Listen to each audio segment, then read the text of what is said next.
you. Thank you so much. I'm so thrilled that we are here to discuss Hannah's beautiful book, Waterwood and Wild Things. Um, I know that Hannah wanted to say a few words before we begin the conversation with her and Bryan. And I also asked her to read a little bit from one of our favorite parts of the book that will give you a beautiful window into how lovely her writing is and how just transporting and wonderful the book is too. So I'll let Hannah take it from here. Thanks, Allison. Well, like so many of you, I'm sure I've been thinking a lot the last few weeks and the last year about racism against Asian Americans and Asian people in the US. And so, I'm still trying to find the right words and actions, but I want to just try and say something to acknowledge that. In the prologue of Waterwood and Wild Things, and in my conversation with Bryan, I mentioned how the culture of the Pacific Northwest, where I grew up, is so influenced by Japanese culture because of the Japanese people that have been there over 100 years. And many other Asian communities, Asian American communities, have shaped the culture of Seattle too. But as long as they have been in the US, since the middle of the 1800s, there's been state and cultural and social violence against those people and communities. I mean, the most obvious example is the Chinese Exclusion Act and the internment of Japanese Americans during World War II. So, I've just been thinking about how present that history still is and how we can make it better in the future. And since we're here to talk about books, I just wanted to point everybody to the list that Books Are Magic has made of books by Asian and Asian American authors, because I feel that besides helping us learn context and history, that books help us cultivate empathy. They help us see the world through other people's eyes and experience things we can't experience ourselves. And it's just such an amazing opportunity to keep learning and stay engaged. And I know lots of people are speaking out now and making donations, and that's great. And we need to keep doing that. But I really do feel that books are a way to continue to stay engaged and keep learning. So I recommend checking out that book list. And also Books Are Magic is matching donations to some Asian American Pacific Islander organizations that they've chosen. So it's a great opportunity if you're thinking about donating some money to get that donation matched. So thank you, everyone. Okay, Allison asked me to read. I'm a little nervous about reading in public still, even though I read my own audiobook. So I'll try, and forgive me if I stumble a little bit. So we decided to read from chapter 12, Mountain Meijin, because it's about wild plants in the spring, and like all of these things are sort of coming to life right now here in Japan, where I'm talking to you all from. Everyone talks about Japan's iconic cherry blossoms, but after their pale petals fall to the ground in April, a rainbow of wildflowers light up the mountains. It's the best time to pick sansai, mountain vegetables. The character for san in sansai can also be read as yama, meaning mountain. Yama is interchangeable with forest in the way people use it. You go into the yama. Spirits dwell in the yama. The yama is dangerous. Satoyama is the village forest used for raw materials and foraged foods. And Okuyama is the interior forest, rarely traveled except by brave hunters and master foragers. Sansai season starts in the slow, quiet period between the last snow and the burst of spring color. Cars pull over suddenly and people jump out to hunch by the side of the road, looking intently at the dirt. I wondered what they were doing until I learned about Fuki no To, dots of neon green that push through the dead leaves in the brown landscape of late winter, the shoots of Fuki, butterbur or coltsfoot in English. As February melts into March, Amateur foragers fill plastic shopping bags with the bitter buds to make into tempura and fukinoto miso. I started searching for fukinoto as I jogged through Yamanaka's quiet neighborhoods, stuffing the pockets of my windbreaker. I spotted it through car windows like an I Spy game. I eyed it in neighbors' untended gardens. The general shapes and colors of the Yamanaka landscape were familiar to me, but most of the flora and fauna was still foreign. Learning to identify even one useful thing made me feel more at home. I love that passage so much. We're going to talk a little bit more after, but I think now is a perfect time to start the conversation with Hannah and Bryan. Well, I'm so happy to be here with you right now, this evening, your time, this very early morning, my time, Hannah, to talk about your book. If you haven't already picked up Water, Wood, and Wild Things, please take the time to do so. It is a lovely exploration of home, of many different forms that home can take, of history, the ways in which histories and contexts can come together. And I think the first question that I'd start off with, and we talked a little bit about it, but like, how are you doing? Like, how are things going? Well, Bryan, thank you so much for joining me for this. I'm so happy that I get to talk to you. How am I doing? I'm enjoying springtime in Yamanaka, trying to be outside as much as possible, watching the wildflowers start to bloom, eating wild things. Yeah, very fitting.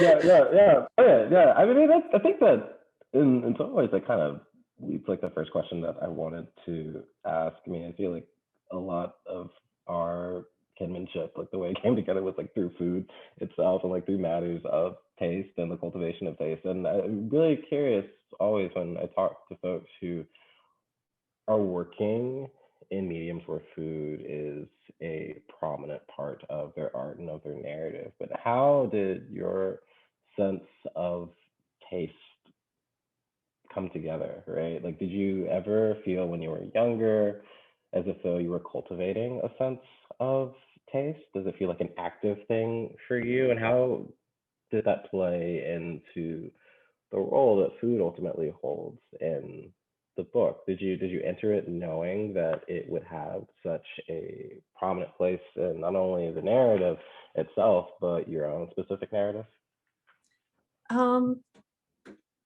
I always have been pretty obsessed with food since childhood. Like if anytime we went on a family trip, the thing that I would remember was like what we ate. Like my mom will be like, "Oh, do you remember when we went to Mount Rainier?" And I'm like, "Yeah, we had hamburgers and sugar dots."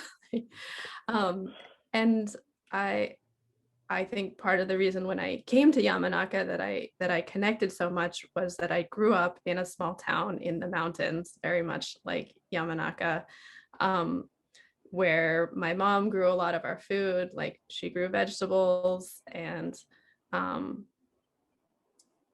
we picked wild plants to eat from the meadow and the forest, and we had chickens, we had sheep. So I'm sure that all of those things shaped my relationship to food. And then also, I mean, the Pacific Northwest has such a deep influence from various Asian cultures, and especially that Japanese influence is really present there too.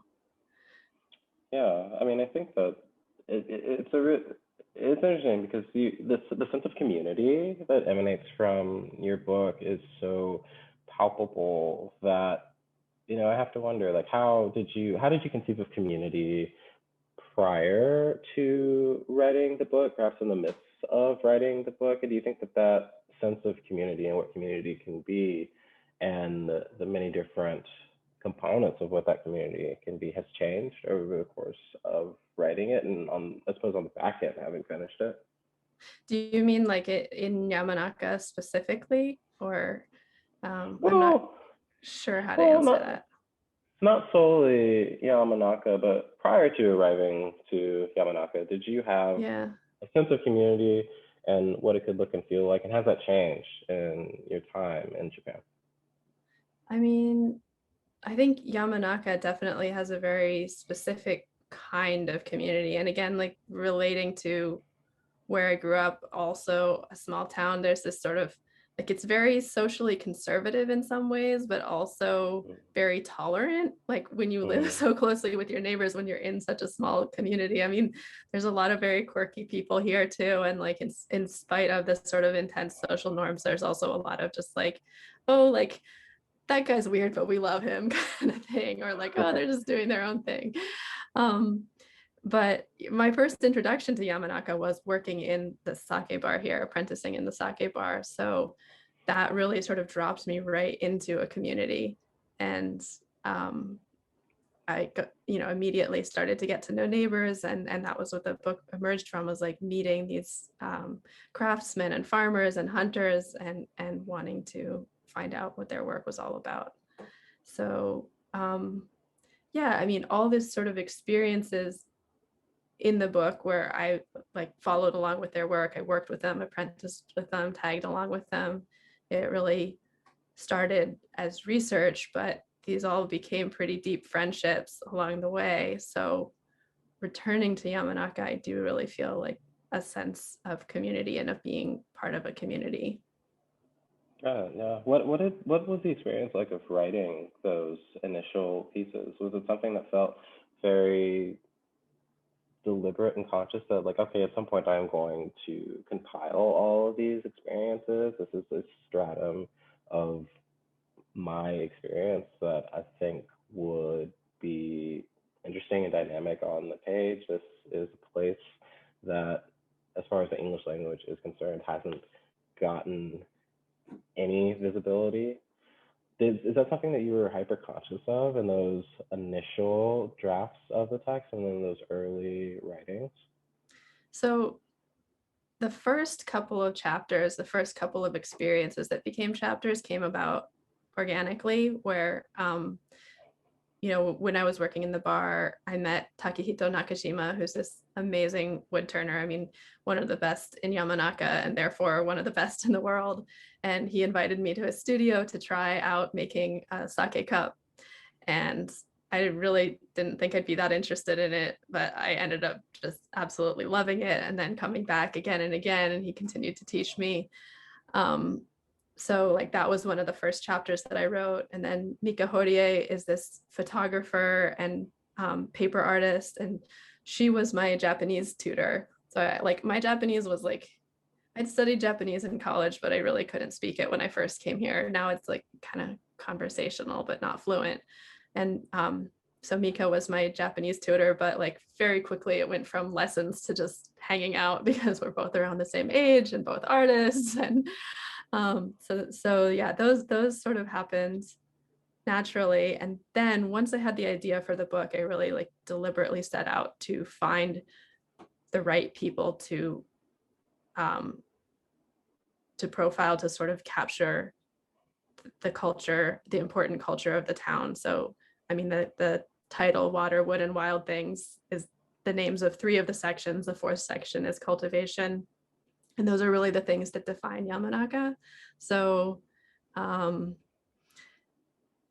knew that like there were certain crafts or activities, like I wanted a chapter about rice. I had started tea ceremony lessons while I was working in the bar too, but I knew I wanted a chapter on tea. I wanted, if I could, to work in the sake brewery and do like see how sake is actually made. And then I knew that like boar hunting was a thing happening around here because everybody that was growing rice or vegetables had trouble with the boars eating their rice and vegetables. So then I really did sort of like set out to find the right people and build trust and confidence with them, that they would feel comfortable with me either working for them or apprenticing to them or tagging along. Yeah, and what does that look like on the writing end, right? Like, is it the like accumulation of these experiences and having these experiences and just repeating the processes, engaging and making sake and spending time in the field and spending time in the community and taking that back to the page. I suppose it's like a secret way of me asking and saying that the book is like very deeply, meticulously researched. Like that is something that is clear from the outset and holds true, but there's a deep personability there simultaneously, and that seems like an extremely difficult thing to accomplish, and it's just not really something that like I've gotten the chance to read very much of. So I'm curious about like what the research process looked like and how you were able to intermesh like that research and those experiences that you had with the personability of the book, because it's really a remarkable thing. But the entire time I was reading it, I was just sort of wondering how does one actually like do that, you know? Oh yeah, I was just curious like how you were able to pull that off. Well, so like the narrative of each chapter kind of emerges from like my experience and each chapter is about a specific person, but I hope that like in my relationship to them and my learning from them, that actually like shows more about them and their character. Like I am present through all the chapters, but like it's about Yamanaka, it's not about me. But yeah, so those experiences were sort of like the foundation of each chapter, but I pretty quickly realized that like there was a lot of history and context that I needed to learn. And I didn't want to be limited by my Japanese ability. Like, as I said, my Japanese is conversational. It's perfectly functional for like having like making small talk with a neighbor or like ordering food in a restaurant, and I can comprehend a lot more than I can speak, but I can't like read a dense text. And so there were really three strands of the research. There were the experiences, there was the like I don't know what to call it, like book research, historical research, like researching texts, and then the interviews. So with the background research, I had the help of my friend Yu Mizukami, and so I ended up hiring him to like do research in Japanese that I needed help with. So I would send him a list of questions, like, and often also send him books. Like I would come across like some super local history of like this one outer village of Yamanaka that like has its own book of its history, or like charcoal making in Ishikawa or something like that. And so I would send him books. He grew up in this area and like did his thesis about Yamanaka wood turners. He's a social anthropologist, and so yeah, he helped me out with that part a lot. I'd send him questions, and then he'd send me find data, read stuff that I needed him to read, and then send me summaries, and then I'd ask him more questions. And so that's how that worked, because I just didn't want to be limited by only what was available in English. And then the third part was, once the experience was complete, or I had spent enough time with somebody to know roughly what I wanted to write, then I would do a follow-up interview with a translator, either Yu-san or another friend, so that I could ask the things that like I didn't have the nuance to be able to ask in Japanese, or where I wanted to make sure, like, I think you said this, but like before I write it down for everybody to read, I want to make sure I got it right. Yeah. Were there questions that you felt that you were looking to answer over the course of writing the book, like thinking of the text as a project? Like, what is a home? Like, what is the history of a place, and how does that history tie into every thread of that place? That was something that felt like it was present from moment to moment reading for me. So I was curious, like, were there questions that you felt that you were seeking, even if not to answer, but to journey through over the course of the book? I think the questions changed like over the course of writing it, and also just becoming more involved with the town and the community too. Like at first, I think it was just sort of like, okay, what are the things that define this place? And also it was just like curiosity. I'm just very curious about how things are made.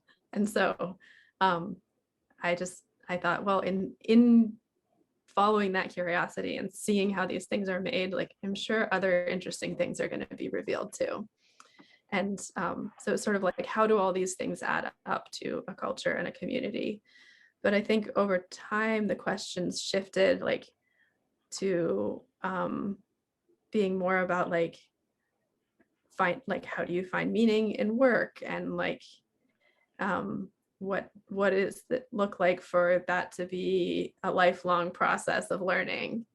And then finally, I think a question that is really throughout the whole book, because I think in a way each of these people is wrestling with it, is how do you preserve a tradition, engage with a tradition at the same time as making it relevant to contemporary life, like, and what's worth keeping, and if it is worth keeping, like how do you do it? And this is such a massive question, like this idea of Yeah. like, what do we cherish? Like what does one cherish? Like what does a community or a place cherish? Yeah. And how does it carry and hold through? I mean, work is equally just interesting and palpable throughout the text for me. Did your conception of what work is change in the course of writing the book, but also in your time in Yamanaka generally, right? Like, is there a way in which the idea of work and the many different things that work can mean, was it a dynamic thing for you over the course of your time there? Yeah, I mean, I think one of the first things that really struck me with getting to know Yusuke Shimoki, who runs the sake bar, Takehito Nakashima, the wood turner, like how like in America we talk so much about work-life balance, and it was more just like for both of them, it's more like work is their life, but not in a way that seems like a burden. Like Yusuke is in his bar every day. He runs it completely by himself.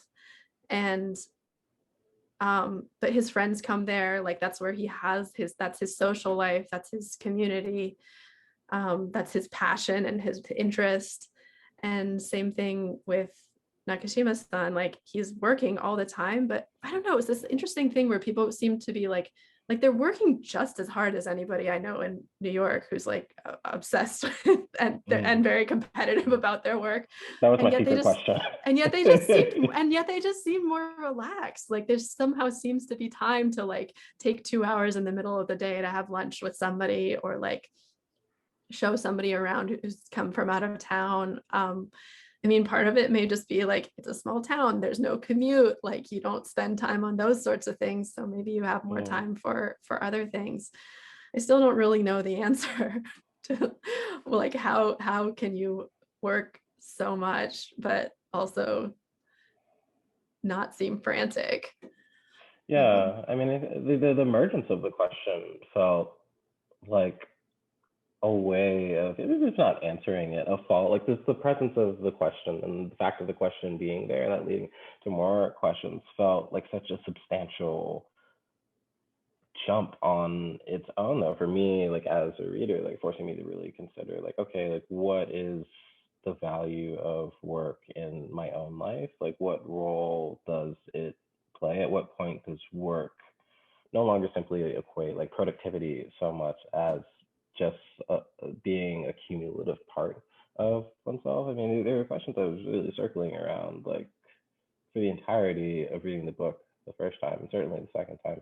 I mean, it's something that I definitely wanted to ask you, or wanted to say, like the book, like as an object, like it is beautiful, like it is a beautiful book, and much of that beauty stems from like your own visual art and like the illustrations that are throughout the text. So I wanted to ask, at what point did you know that your own artwork would be a major component of the book. And what was the process like of compiling the pieces that you wanted to be representative of your own artwork within the text?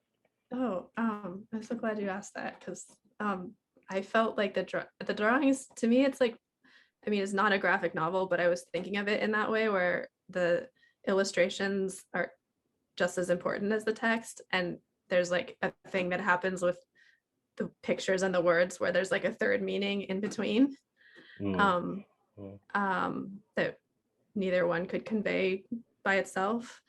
That was my hope, at least. And so I was making the illustrations all along as I was writing. Like that was as I was, doing research with Yusan, and then having experiences. I had a desk, I was drawing, and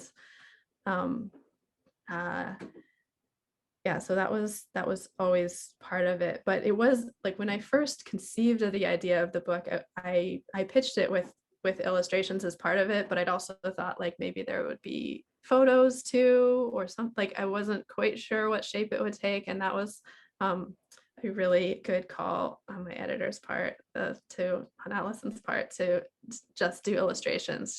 She thought that it didn't need photos, and I feel like yeah, it makes it, I don't know, you get to use your own imagination more. I think it's it creates its own world with just the pictures and text.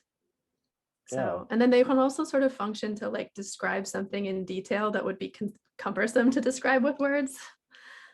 Yeah, there were a few moments where like it felt like you were really, there was like such an intentionality with the world that you were putting on the page, and the illustrations felt like an extension of that.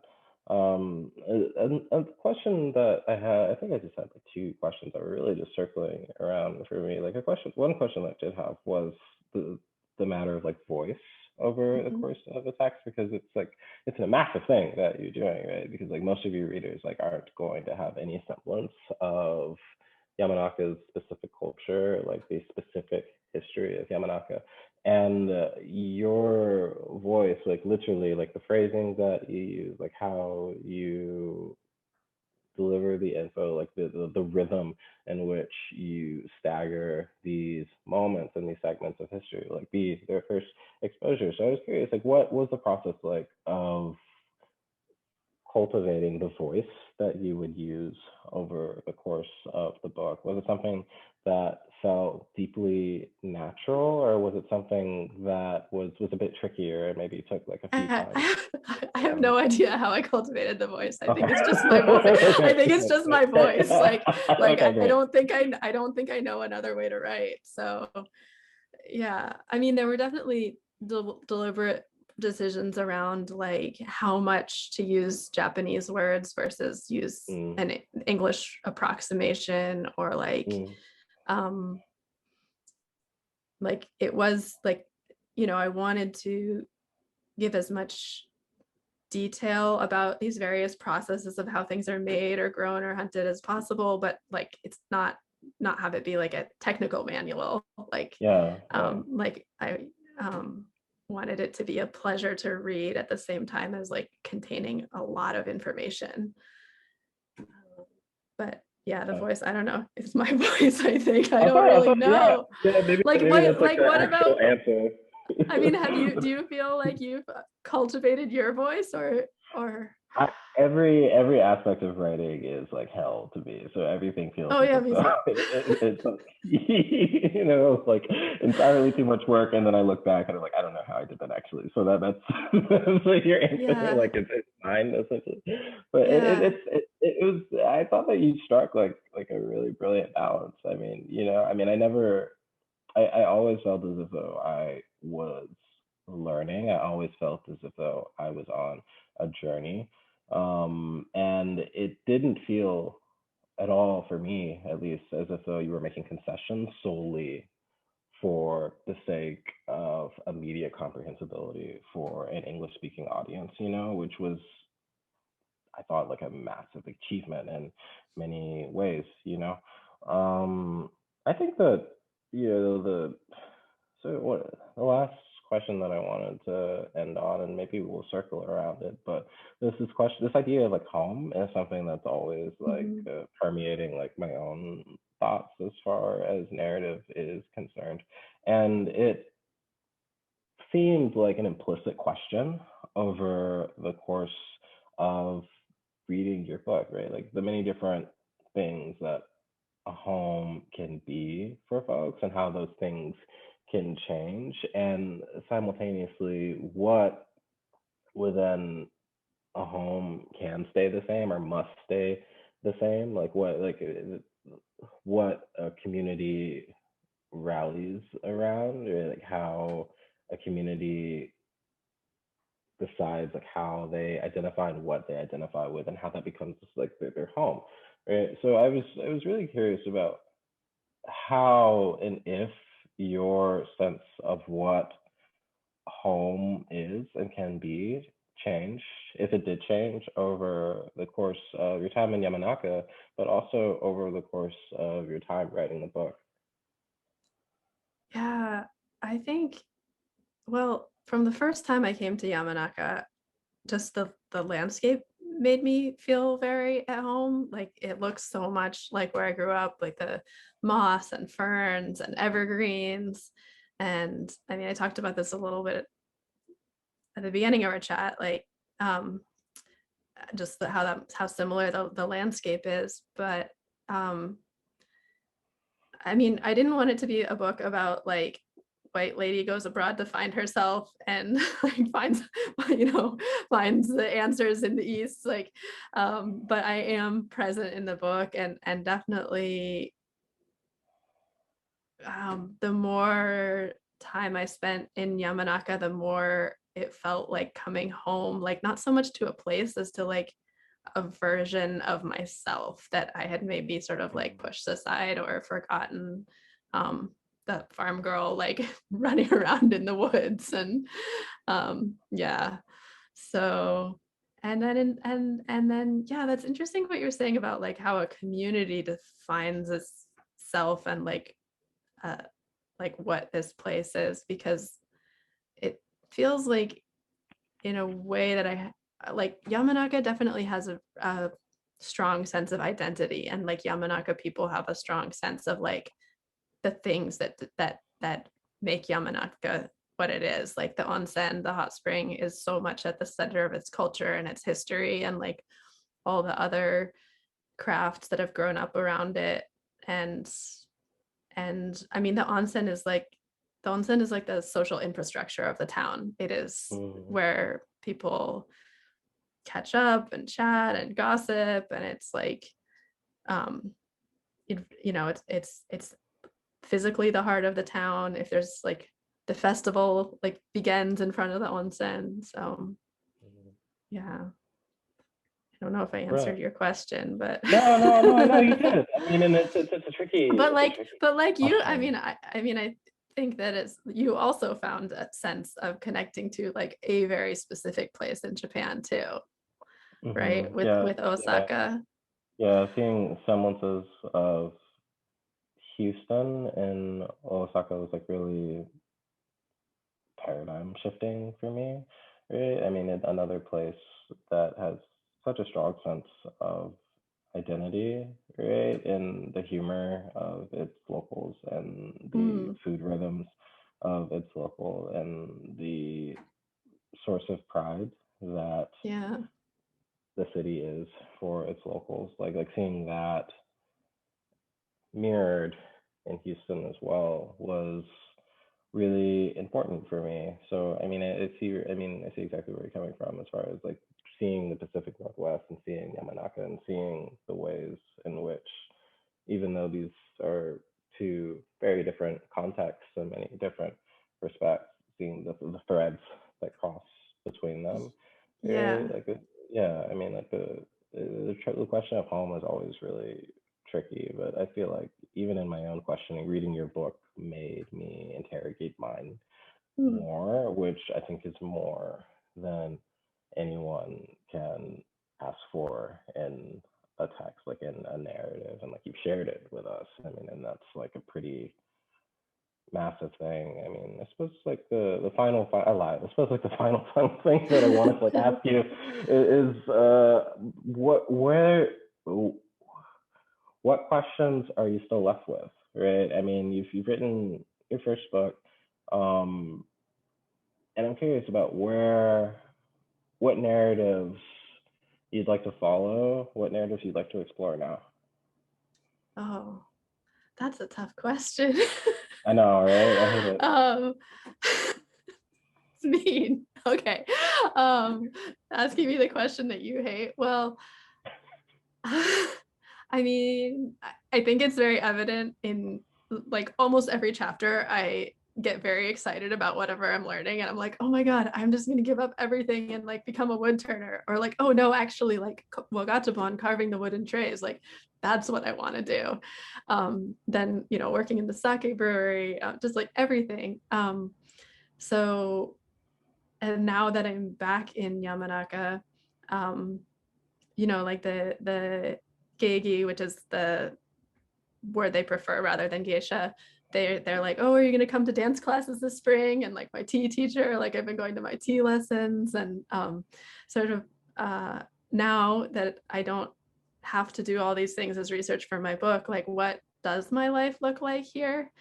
I ended up working at the sake brewery again this winter. When I got back, he asked me to work for him, and I was just so touched and flattered, like, oh my God, I actually was helpful and didn't just get in the way. You guys actually want me around, even though you're not obligated. So that was really, really nice. But yeah, so I guess, I'm still sort of finding like, I mean, for at least a few more years, I'll be back and forth between here and New York and figuring out, where I'll be, and if I'm in Yamanaka, which is the plan, like what my life looks like as just living here. Right. Yeah.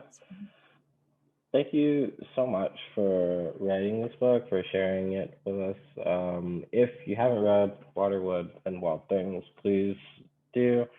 It's an exploration of home, it's an exploration of community, it's an exploration of history, like it's so many different things. And I'm just really thankful that you shared it with us, Hannah. So thank you so much, Bryan. It's so nice to get to talk to you about it, and hopefully we get to eat food together in Japan again in the oh my God, not too far off future. When it's safe, when it's safe for everyone to do so, hopefully. In the not too distant future, Yeah. All right. Well, thank you.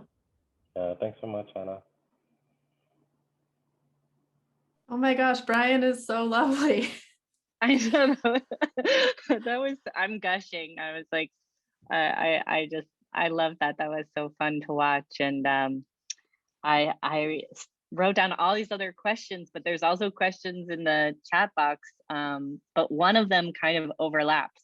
So I'm gonna maybe start with that, but I will just echo Bryan first and say, I really think this is one of the most beautiful books outside and inside that I've ever had the chance to work on. This is just one illustration in the book of Hannah's, and there are so many, and Hannah did a beautiful job. And one little anecdote is that you very smartly brought them to our offices in February of 2020 or it was January like the end of 2020, January or beginning of end February, of January. Yeah. And I mean, I give you all credit for that. And then we somehow got them scanned right away. It felt, I feel like there was some, I don't know. It's one of the few things about the beginning of the pandemic and the world we live in now where I'm like, I really can't believe that we managed to make such a beautiful book with these beautiful illustrations that Hannah brought to our offices, and we digitized and we scanned and then we made it into a book. Like it is really kind of a miracle, I think. It came out of my own anxiety from especially having lived through Hurricane Sandy in Brooklyn, and at that time my apartment flooded. I think I always just have this sense, it's like you don't know what's going to happen with your physical objects. So I have these drawings that need to be in the book, and I need to like deliver them as soon as possible. So just in That's case, amazing. you never know what's going to happen. You were right. You were right. And I honestly don't even remember the conversation about photographs, because I think I was always so drawn to your illustrations and loved them and saw them in the book. And so I guess I made the right decision, but you definitely did. I mean, I think that was in our very, very first conversation. Yeah. That's funny. Well, there's a question that that is in the chat that I'm gonna kind of piggyback on too, but it's from Ralph Rodriguez, and he says, "Hi Hannah, your book only arrived yesterday and I've been skimming around in it. I've been taken with the chapter on your carving wooden trays with, I hope I'm pronouncing this right, Shinichi Muraguchi.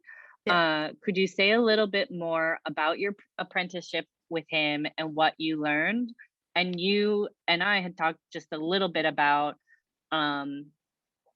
what your training in art school was like to kind of move into the woodworking that you have done in Yamanaka and that you write about in the book. So maybe those things are connected, maybe. Yeah, definitely they are connected. So Shinichi Moriguchi is a sculptor who lives in Kyoto, but he comes to Yamanaka every weekend to his studio here to make wagatabon, which are these hand-carved wooden trays that it was a craft like in one of the outer villages of Yamanaka up in the woods.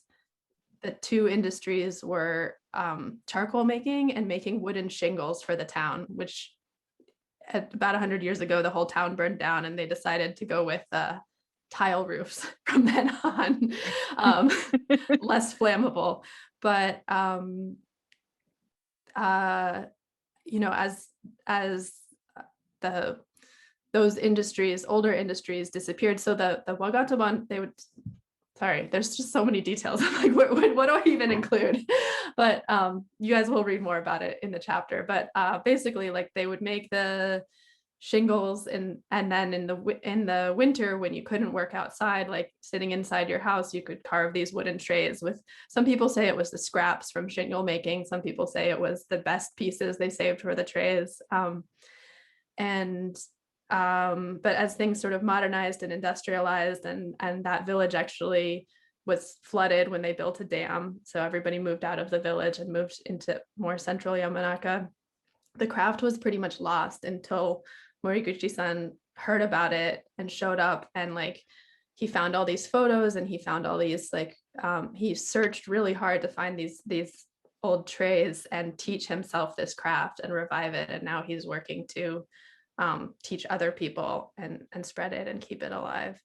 So but to your part of the question, Allison, I mean, so you know, I grew up on a farm. I've always been drawn to making things by hand, to I mean, and then I studied art, and I felt that experience, that having that sort of fluency in making things and in visual language helped me to be able to connect with these craftsmen here in Yamanaka. I mean, partly it was just that like I could pick up these skills maybe a little more easily than somebody that didn't have that training. So like when they taught me things, that I would actually be able to like somewhat do what they were teaching me. But also like, you know, I mentioned in my conversation with Bryan how I speak Japanese, but my Japanese is limited. And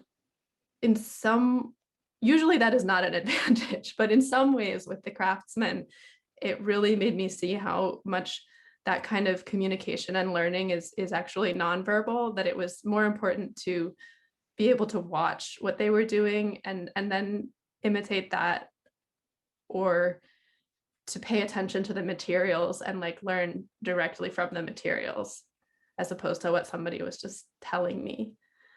And that is also, I think, very much like the way a lot of apprenticeships traditionally work in Japan. Like your teacher doesn't tell you what to do, you just work with them and over time like absorb it from being in that context. I'm gonna ask another one of the questions from the Q&A box, just because they're all Yeah. great. Kathy Lowe asks, what was the most difficult challenge you encountered in writing the book? Oh my gosh. There were a lot of challenges. I mean, there were just the like logistic challenges and like A global the pandemic. well, yeah, right. Right. Luckily I had Luckily, you were finished. mostly finished I writing. was Yeah. mostly finished. So then actually like the revision process, doing that during the beginning of the pandemic, I think kind of saved my sanity. It gave me something to focus on. So Yeah. Yeah. um gave me some sort of structure and purpose in my days. But yeah, I guess one thing that was challenging in Yamanaka was just getting like once I found the right people, figuring out how to like ask them to be part of my book and get their trust to be able to do that. But I think it's true anywhere, right? That like relationships and connections are how opportunities happen, but it's especially true in Japan and especially in rural Japan. So um, in the beginning, it can be really hard. Like people are like, I don't know you, so why would I talk to you?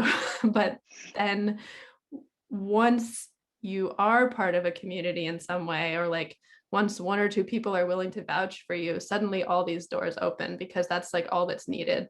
Like the sake brewery, um, I asked him like what made him finally decide, like he'd never had a foreigner or a woman work there in 14 generations. So like what made him decide it was okay to have me work there? And he's like, oh, well, Nakashima-san told me to, the wood turner. And like that was it.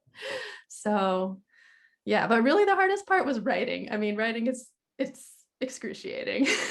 Like Bryan said, it's Well, just I love it and I hate it. So yeah. when I loved his question about voice and your answer, and I think I completely agree with you that your voice is just your voice, and it's so natural and lovely on the page. But one thing I wanted to ask you, and I think you wanted to talk about too, is who are your biggest influences, like maybe both as writers and artists, and especially while you were working on the book.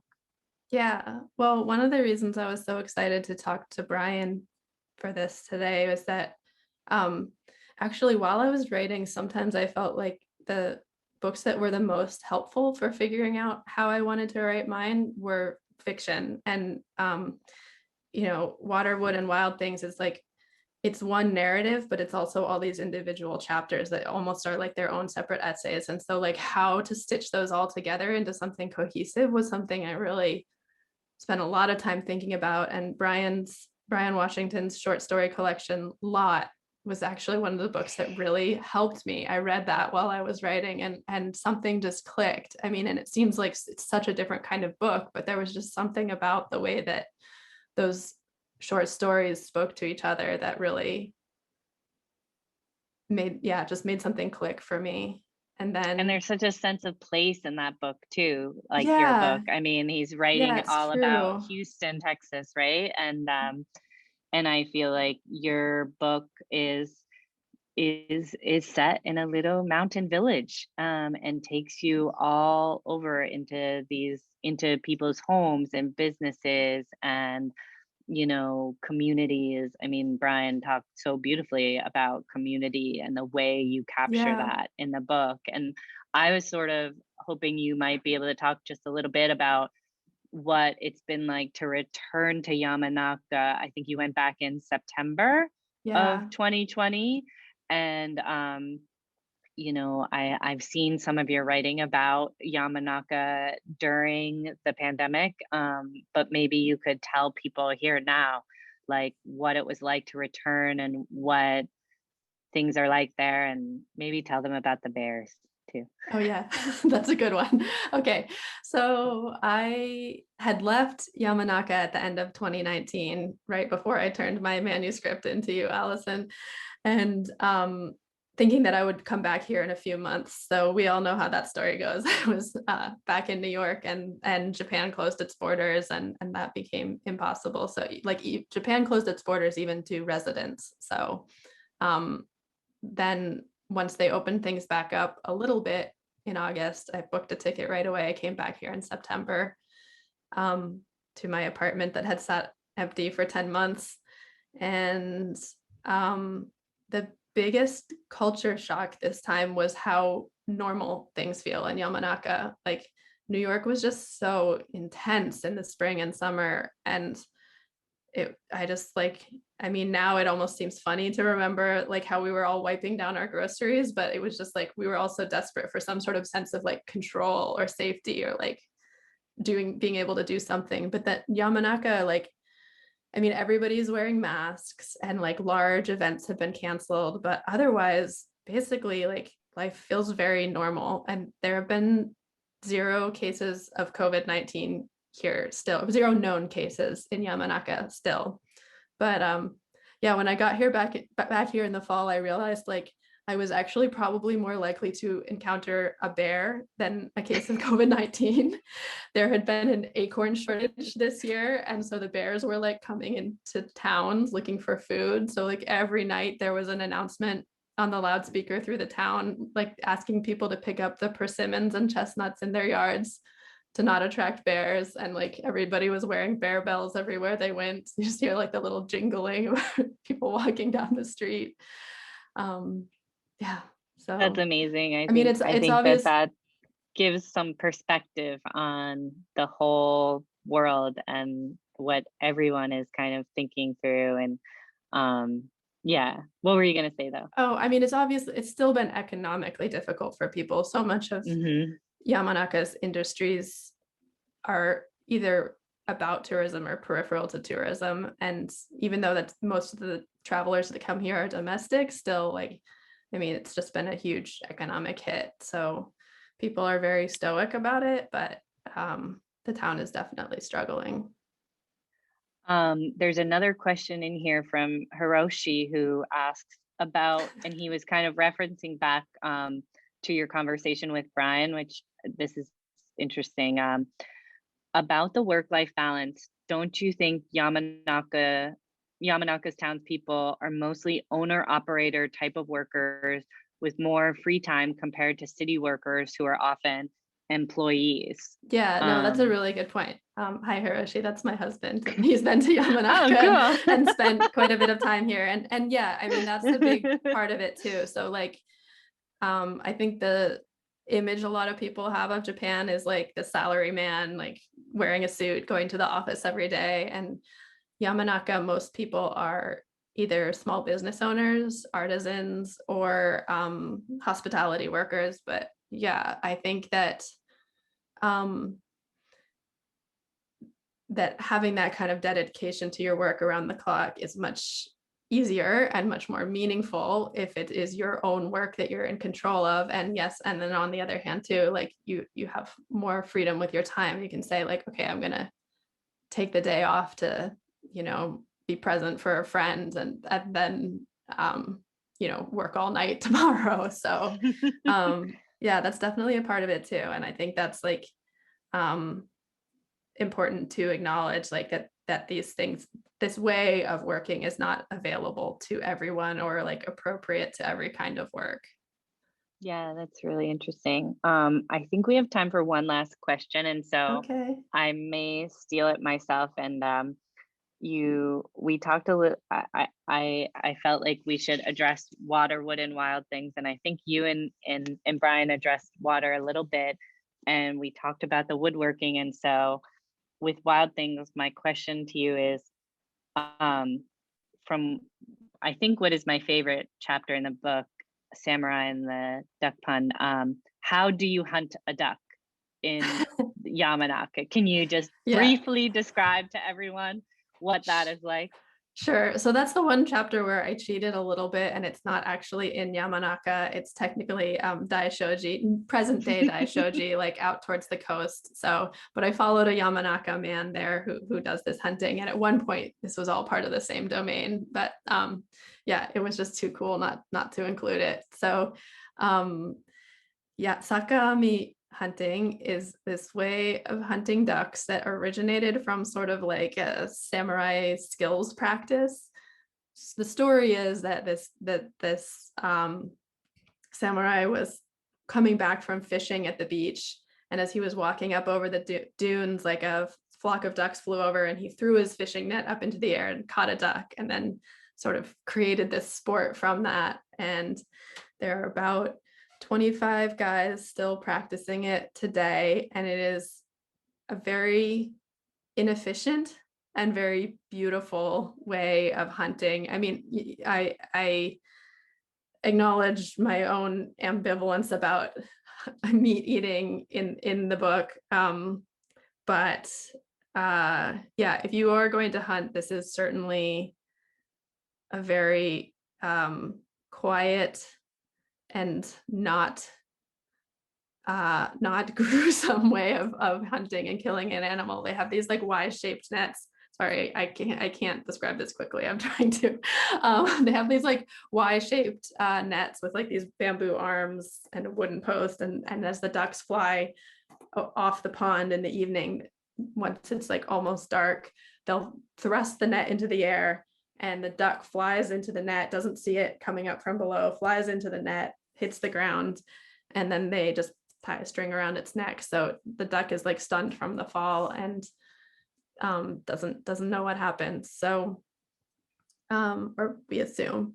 So it's supposed to be like the most delicious meat because the duck doesn't release any stress hormones before it dies, and there's no, bullet or anything like that. But really what I experienced spending the winter going to the pond with these duck hunters was just how much it's really just about being in nature and observing, and how in trying to protect their sport, they've protected this habitat. So they're really, I mean, ironically, saving many more ducks than they're killing.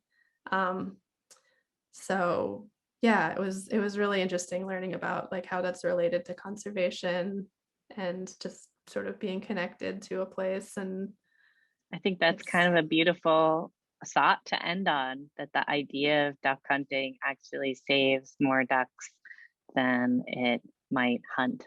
And I feel like it's in the spirit of the book too.